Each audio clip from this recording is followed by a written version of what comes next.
tubirabye emyaka gyegino ekkumiro n'olwekyo njagala okunyozayo ennyo olwaleero okuselebuleetinga emyaka ekkumiro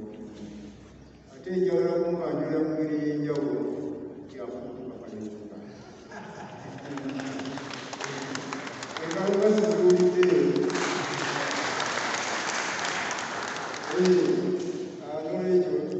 njagala okwebaza Kayonga okuzaala omwana omulungi asobodde okuweereza ennyo ekkanisa ya Mukama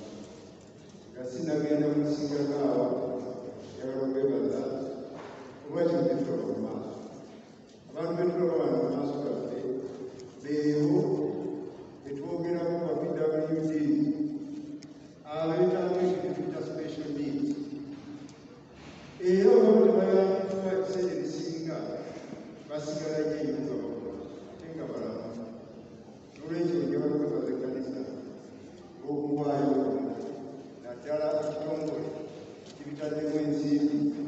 ekimanyiddwa nga Student Rehabilitation Center Uganda ngaleeza omwamuka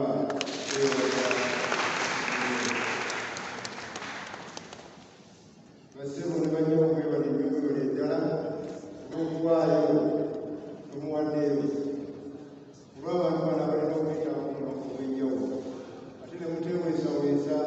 ne mubaweera ddala eggaali ez'omulembe nga bwe tuzirabye wano okwogera engalo ez'omwamuka nayeokuza okubuuza kubanga abantu abeetaaga okuyamba okufaanana kwekuti bakyali bangi nnyo obulabirizi n'olwekyo ensonga eno tulina okugitwala mu maaso era ngakyali ssentebe wa bajeti mu paliamenti ajuuzaawo wateekawo omutemo nga 10 kuyamba abantu bafanagana bano n'olwekyo tulina okukola okulinkinga kanisa yaffe ku minisitule eyajenda ensimbi ezo gye ziri twongere okulaba nga tuyamba abantu bano omuli abaana n'abantu abamu okulaba nti twongera okuweerezebwa n'olwekyo yakwagala okugenda n'adresiti oyo ekikwatako obutereevu tusobole okuyunga ku luseke olugenda okwongera okuyamba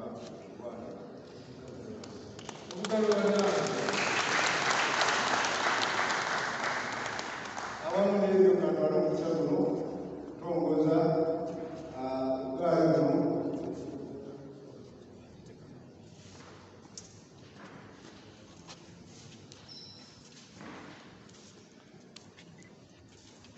kantwala omukisa guno okutongoza obwayo buno mukwano gwange n'omulaba